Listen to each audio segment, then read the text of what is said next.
Very good morning all my dear students. आज हम study करेंगे क्लास 12th में सेकंड संवेदी अंग। फर्स्ट संवेदी अंग हमने पढ़ लिया था नेत्र या आँख के बारे में, और सेकंड संवेदी अंग है वह आपको ध्यान रखना है कर्ण, जो कि स्वर्ण एवं संतुलन संवेदांग है। इन्हें सुनने के साथ साथ आपको ध्यान रखना है शरीर का संतुलन बनाए रखने का कार्य करता है। उस संवेदांग को हम क्या कहते हैं? कर्ण कहा जाता है। कर्ण होता है, यह आपको ध्यान रखना है, सुनने के साथ साथ संतुलन का कार्य करता है, और इसे हम फोनो रिसेप्टर अंग भी कहा जाता है। तो इस अंग को हम क्या कहते हैं? फोनो रिसेप्टर अंग के नाम से भी जाना जाता है। यह हमें ध्यान रखना है। कर्ण के बारे में ध्यान दें तो मनुष्य में सिर के दोनों और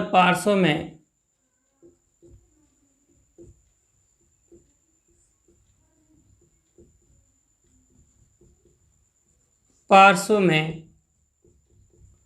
कर्ण पाए जाते हैं या कान पाए जाते हैं, कर्ण पाए जाते हैं। तो मनुष्य में आपको ध्यान रखना है कि जो कर्ण होते हैं वो कहाँ पर उपस्थित होते हैं? तो आपको ध्यान रखना है सिर में दोनों और पार्श्व भाग में कर्ण उपस्थित होते हैं, जो कि सुनने के साथ साथ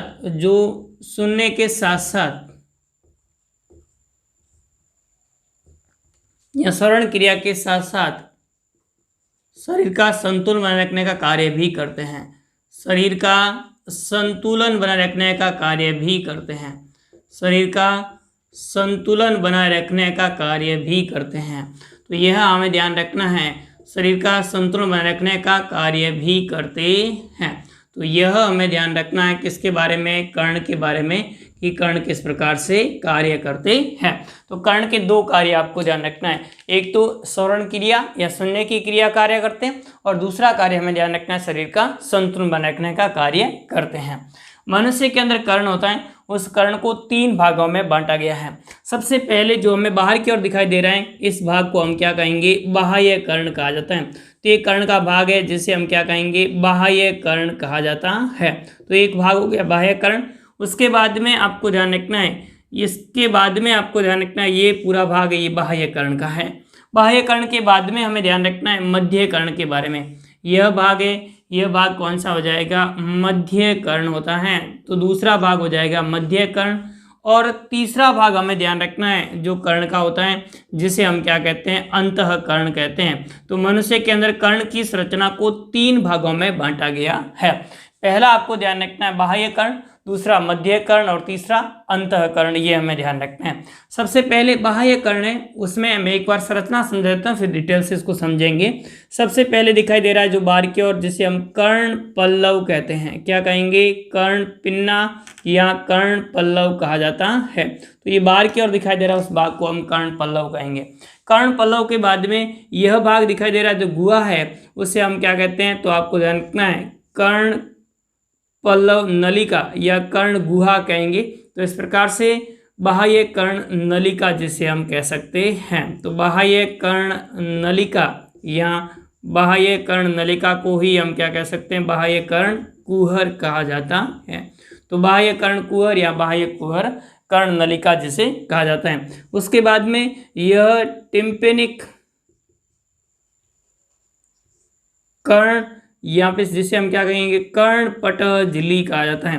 टिम्पेनिक झिल्ली कहेंगे, या जिसे हम क्या कहते हैं? कर्णपटह झिल्ली कहा जाता है, जिसे कान का पर्दा भी हम सामान्य भाषा में कहते हैं। तो ये इस प्रकार से हमें ध्यान रखना है, ये भाग उपस्थित होते हैं। उसके बाद में यह जो अस्थि है, उस अस्थि को हम क्या कहते हैं? टेम्पोरल अस्थि कहा जाता है। इसके बाहर की ओर अस्थि है, वो कौन सी अस्थि हो जाएगी? टेम्पोरल अस्थि होती है, जिससे टेम्पोरल बुला बनता है। उस टेम्पोरल बुला के अंदर कर्ण उपस्थित होता है। फिर उसके बाद में हमें ध्यान रखना है आंतरिक भाग में यह भाग है, यह जो दिख रहा है ये भाग कॉन्क्लिया है। कॉन्क्लिया है, ये आपको ध्यान रखना है कॉन्क्लियर तंत्रिका है, और ये ऊपर की ओर दिख रही है वह अर्धवृत्ताकार नलिकाएं दिखाई दे रही हैं। अर्धवृत्ताकार नलिकाएं हैं, यह हमें ध्यान रखना है, अर्धवृत्ताकार नलिकाएं हैं। तो इस प्रकार से आंतरिक कर्ण की संरचना है। अब मैं इसको डिटेल से समझाऊंगा।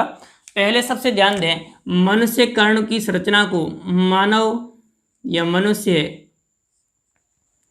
कर्ण की संरचना को 3 भागों में बांटा जा सकता है। संरचना को 3 भागों में बांटा जा सकता है। कितने भागों में बांटा जा सकता है? 3 भागों में बांटा जा सकता है। तो मनुष्य की कर्ण की संरचना है उसको कितने भागों में बांटा जा सकता है? 3 भागों में बांटा जा सकता है। सबसे पहला आपको ध्यान रखना है बाह्य कर्ण, उसके बाद में हमें ध्यान रखना है मध्य कर्ण, और उसके बाद में हमें ध्यान रखना है अंतःकर्ण। तीसरा हमें कौन सा ध्यान रखना है? अंतःकर्ण। तो मनुष्य के अंदर कर्ण की संरचना को हम 3 भागों में बांट सकते हैं।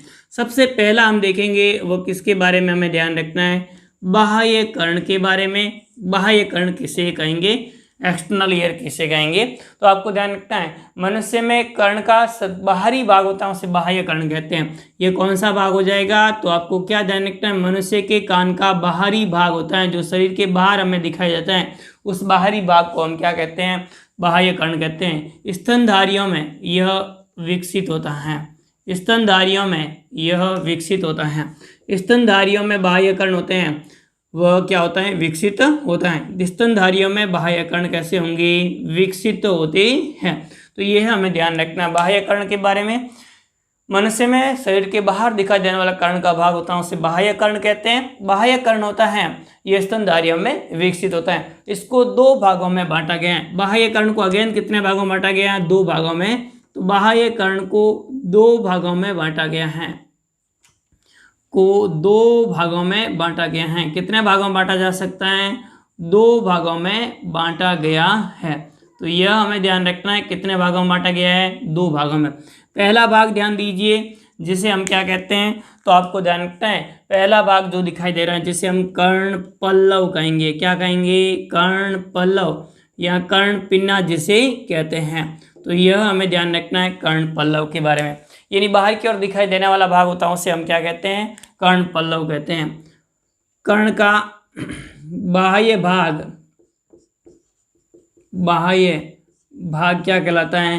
कर्ण पल्लव कहलाता है। तो ध्यान दीजिए कर्ण के बाहर की ओर दिखाई देने वाला भाग होता है उसे हम क्या कहते हैं? कर्ण पल्लव कहा जाता है। ध्यान दीजिए कर्ण पल्लव होता है यह केवल स्तनधारियों में पाया जाता है। यह केवल किस में पाया जाता है? स्तनधारियों में पाया जाता है। कर्ण पल्लव बाहर की ओर दिखाई देते हैं वो केवल किस में दिखाई देते हैं? स्तनधारियों में पाया जाता है। यह केवल किस में पाया जाता है? स्तनधारियों में पाया जाता है।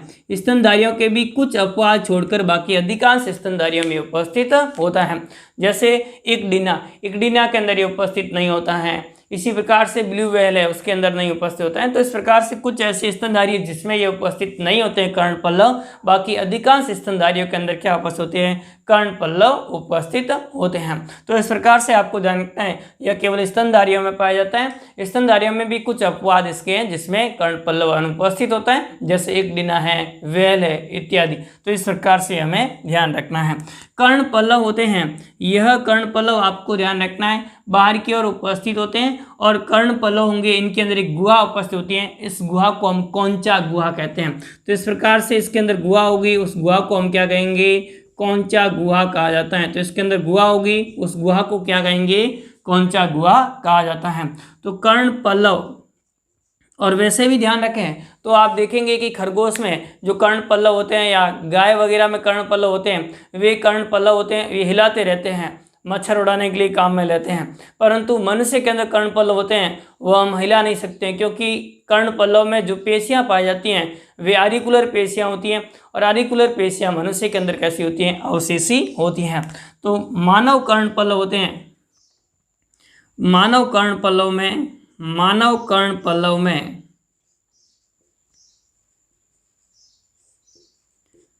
आरिकुलर पेशियां अवशेषी होती हैं। मानव कर्ण पल्लव में आरिकुलर पेशियां कैसी होती हैं? आरिकुलर पेशियां अवशेषी होती हैं, और अवशेषी होने के कारण से मनुष्य के कर्ण हम हिला नहीं सकते।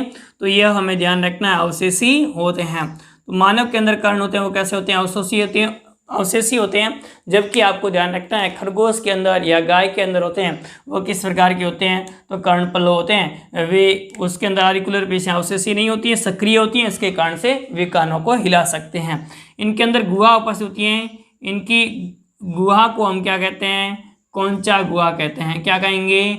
कौनचा गुहा कहते हैं। तो इसके अंदर गुहा होती है, उस गुहा को हम क्या कहते हैं? कौनचा गुहा कहते हैं। तो ये हमें ध्यान रखना है, कौनचा गुहा कहते हैं। कर्णपल्लव का क्या कार्य होता है? तो आपको ध्यान रखना है, कर्णपल्लव ध्वनि तरंगों को एकत्रित करके कर्णकुहर में पहुंचाते हैं। तो आपको ध्यान रखना है, कर्णपल्लव ध्वनि तरंगों को एकत्रित कर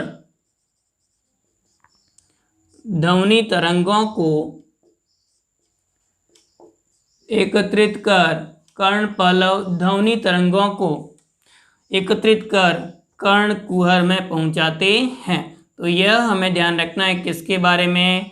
कर्णकुहर में पहुंचाते हैं। तो ये तो किसकी बात हमें ध्यान रखनी है? कर्णपल्लव के बारे में। क्लियर हो गया। अब उसके बाद में दूसरा भाग हमें ध्यान रखना है, और वो कौन सा हो जाएगा? कर्णकुहर। दूसरा भाग कौन सा ध्यान रखना है? बाह्य कर्णकुहर या कर्णकुहर लिखें, बाह्य कर्णकुहर या बाह्य कर्ण नलिका भी कह सकते हैं, बाह्य कर्णकुहर। तो आपको क्या ध्यान रखना है? जो कौनचा गुहा होगी वो अंदर की ओर कर्णकुहर में खुलती है। तो आप क्या ध्यान देंगे? कौनचा गुहा अंदर की ओर,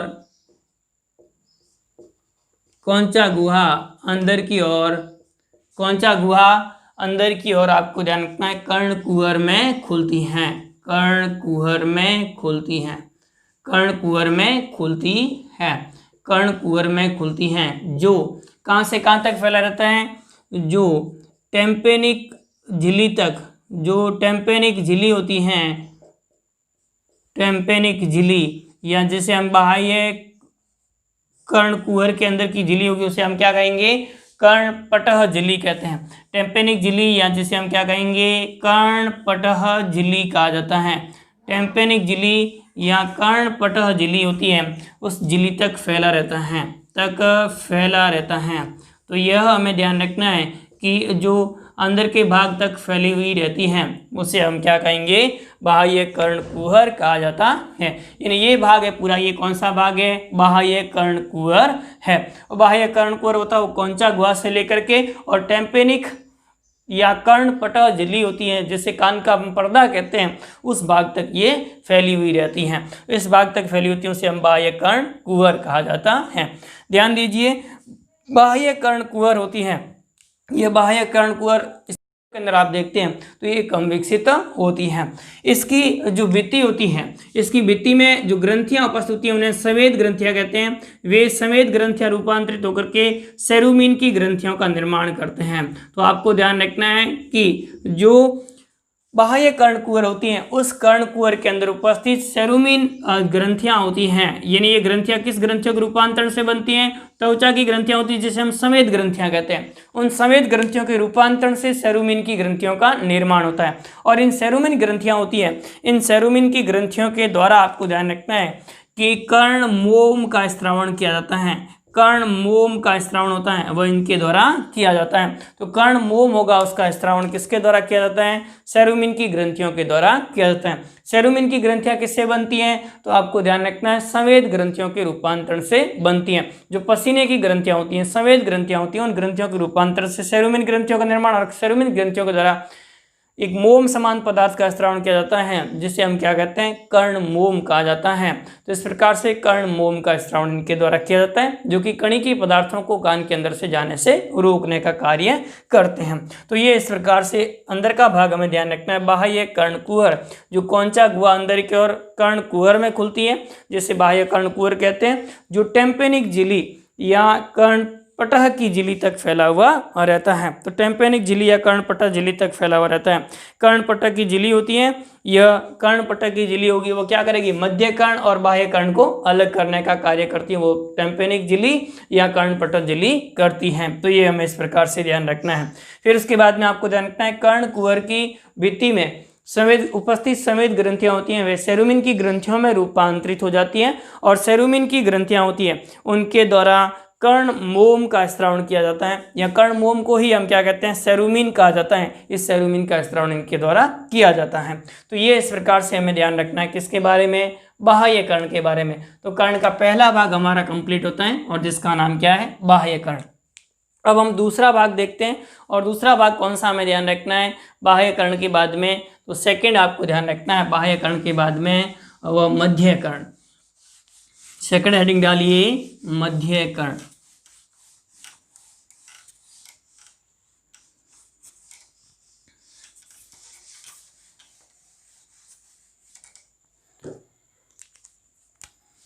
दूसरा है मध्य कर्ण। मध्य कर्ण आपको ध्यान रखना है, कान के मध्य का भाग होता है उसे हम क्या कहेंगे, मध्य कर्ण कहा जाता है।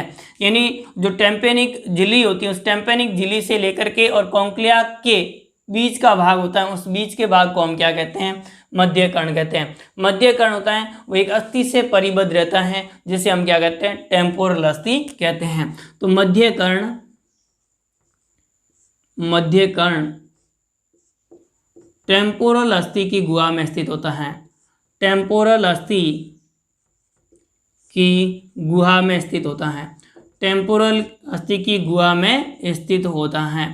तो यह आपको ध्यान रखना है, टेम्पोरल अस्थि होती है, उस टेम्पोरल अस्थि ऊपर की ओर ये अस्थि दिखाई दे रही है, टेम्पोरल अस्थि है, और टेम्पोरल अस्थि होती है, ये टेम्पोरल अस्थि ये इधर और इधर, टेम्पोरल अस्थि पूरा एक बुले का निर्माण करती है, जिसे टेम्पोरल बुला कहा जाता है। तो इस प्रकार से टेम्पोरल बुला का निर्माण होगी, और टेम्पोरल बुला होता है उसके अंदर आपको ध्यान रखना है मध्य कर्ण उपस्थित होता है। तो मध्य कर्ण होगा वह टेम्पोरल अस्थि के अंदर उपस्थित होता है, टेम्पोरल अस्थि की जो गुहा बनती है उस गुहा के अंदर उपस्थित होता है।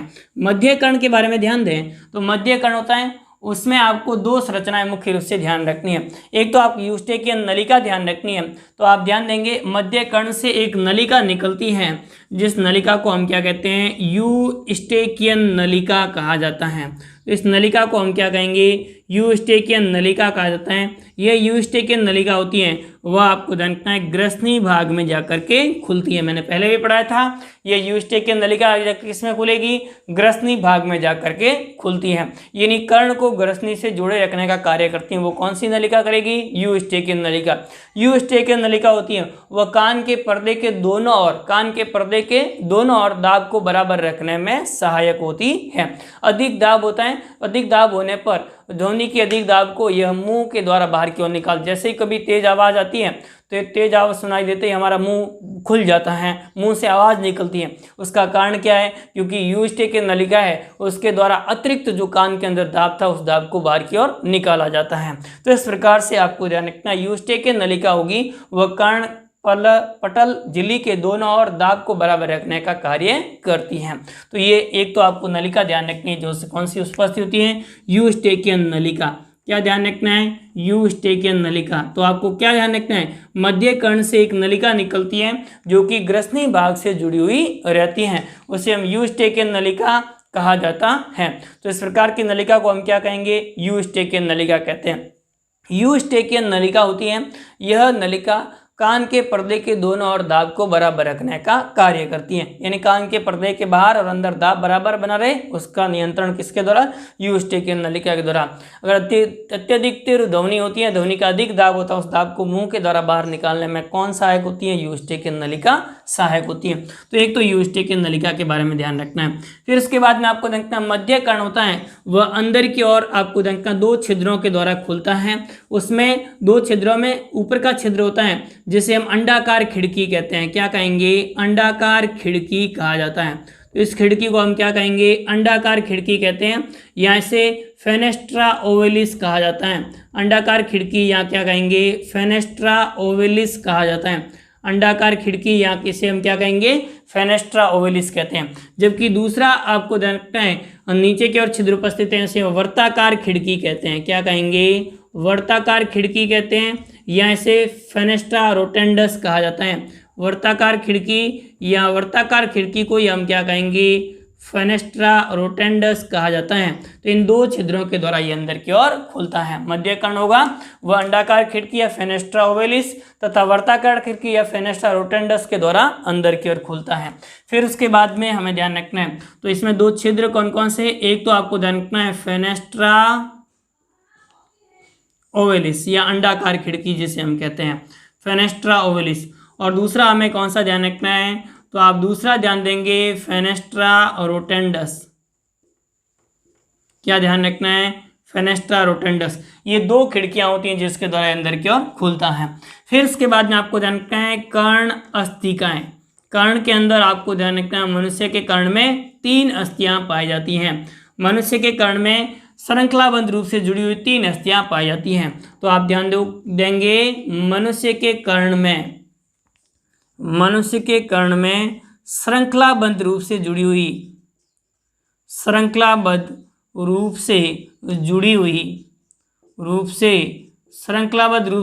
हुई 3 अस्थिकाएं पाई जाती हैं। कितनी अस्थिकाएं पाई जाती हैं?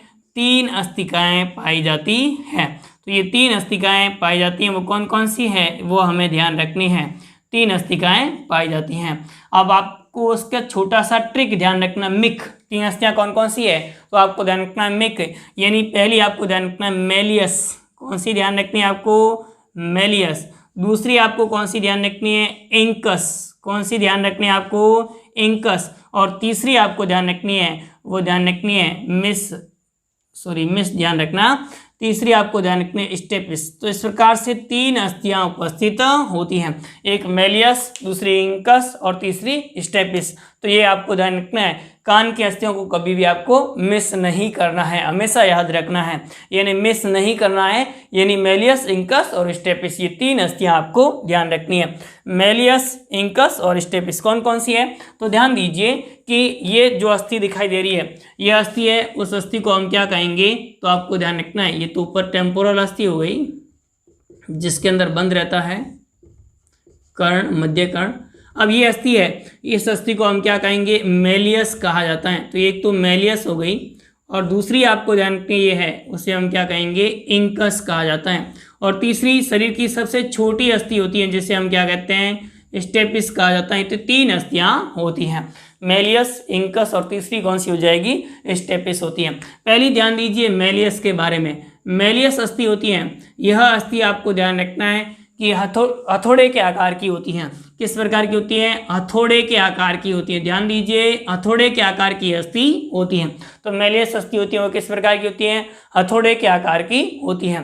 तथा आर्टिकुलर अस्थि का रूपांतरण होती है। जबड़े की जो आर्टिकुलर पेशी होती है, अस्थि होती है, उस आर्टिकुलर अस्थि का रूपांतरण होती है। आर्टिकुलर अस्थि के रूपांतरण से मेलियस अस्थि का निर्माण होता है। तो क्या ध्यान देंगे? हथौड़े के आकार की होती है तथा आर्टिकुलर अस्थि के रूपांतरण से बनती है। मेलियस अस्थि होती है, यह मेलियस अस्थि यहाँ पर एक संधि है और इस संधि को हम क्या कहेंगे? तो आपको ध्यान रखना है साइनोवियल संधि कहा जाता है। तो इस प्रकार से साइनोवियल संधि होगी जिसके माध्यम से मेलियस एवं इंकस जुड़ी होती है। मेलियस का एक बाहरी सिरा होता है, वह कर्णपटल झिल्ली से जुड़ा हुआ रहता है, टेम्पेनिक झिल्ली से जुड़ा हुआ रहता है, जबकि भीतर का सिरा होता है वह इंकस अस्थि से जुड़ा हुआ रहता है। तो अंदर का सिरा होगा वह आपको देखना है इंकस अस्थि से जुड़ा होता है। साइनोवियल हिंज संधि, मेलियस अस्थि और इंकस अस्थि के मध्य की संधि होती है, उसे हम साइनोवियल हिंज संधि कहते हैं। तो इनके मध्य की संधि को हम क्या कहेंगे? साइनोवियल हिंज संधि कहा जाता है। तो इस प्रकार से साइनोवियल हिंज संधि होती है, वह संधि इनके मध्य जुड़ी हुई रहती हैं। फिर उसके बाद में आपको ध्यान रखना है दूसरी अस्थि जिसे हम क्या कहते हैं? इंकस कहा जाता है। यह अस्थि होती है, यह आपको ध्यान रखना है, इंकस अस्थि होगी, यह निहाई के आकार की होती है। तो निहाई के आकार की अस्थि होती है, उसे हम क्या कहेंगे?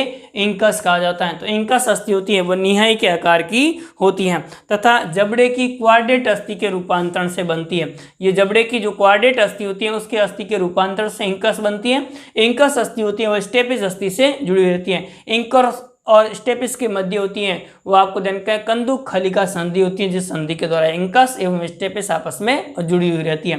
तीसरी आपको ध्यान रखना है स्टेपिस, यह शरीर की सबसे छोटी अस्थि होती है जिसे हम क्या कहते हैं? स्टेपिस कहा जाता है। तो होती है जो कि पीछे की ओर जुड़ी हुई रहती है, वह अंडाकार खिड़की से जुड़ी हुई रहती है।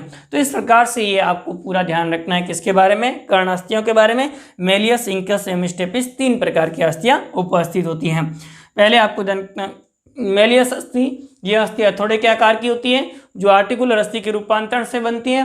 और ये मेलियस अस्थि होती है, यह अस्थि बाहर की ओर से टेम्पेनिक कर्णपटल झिल्ली से जुड़ी हुई रहती है, जबकि आपको अंदर की ओर होती है वह आपको इंकस अस्थि से साइनोवियल हिंज संधि के माध्यम से जुड़ी हुई रहती है।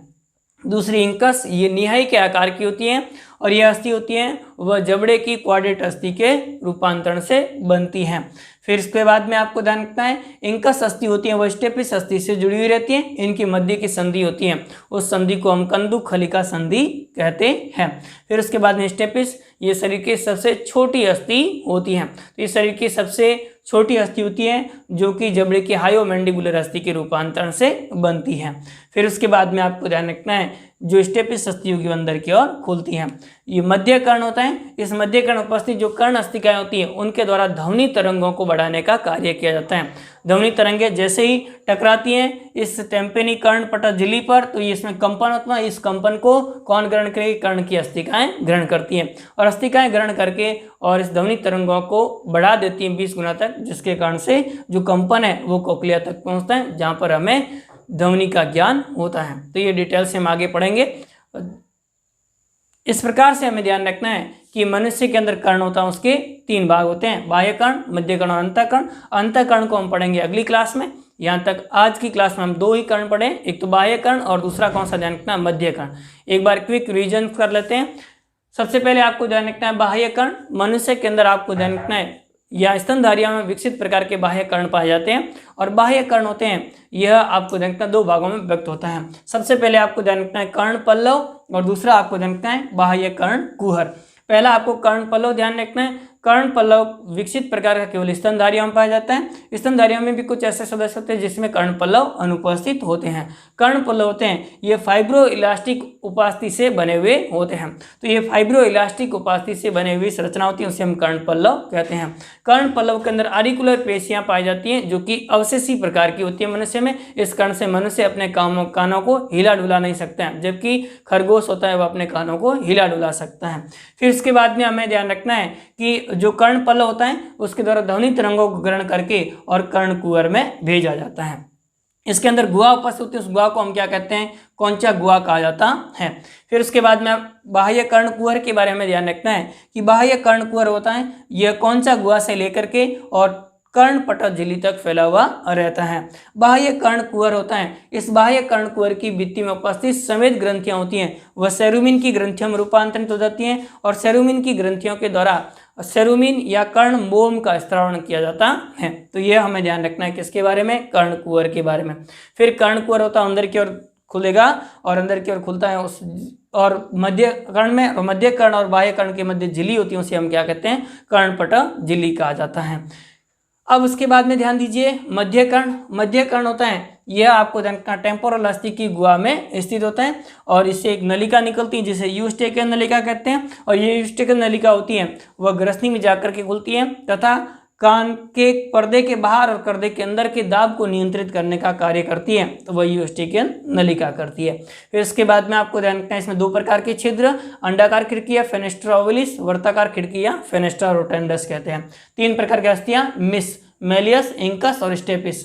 मेलियस हथौड़े के आकार की होती है, आर्टिकुलर अस्थि के रूपांतरण से बनती है और यह आपको ध्यान रखना है एक और कान के पर्दे से और एक और इंकस अस्थि से जुड़ी हुई रहती है। इंकस एवं मेलियस के मध्य की संधि होती है उसे साइनोवियल हेंज संधि कहते हैं। फिर इसके बाद में इंकस आपको ध्यान रखना है इंकस अस्थि होती है निहाई के आकार की होती है, एक और यह मेलियस अस्थि से जुड़ी होती हैं तथा दूसरी और स्टेपिस की अस्थि से जुड़ी होती हैं। स्टेपिस एवं इंकस के मध्य की संधि होती है उसे हम क्या कहते हैं? तो आपको ध्यान रखना है इनके मध्य की संधि होगी उसे हम कंदुक खलिका संधि कहते हैं।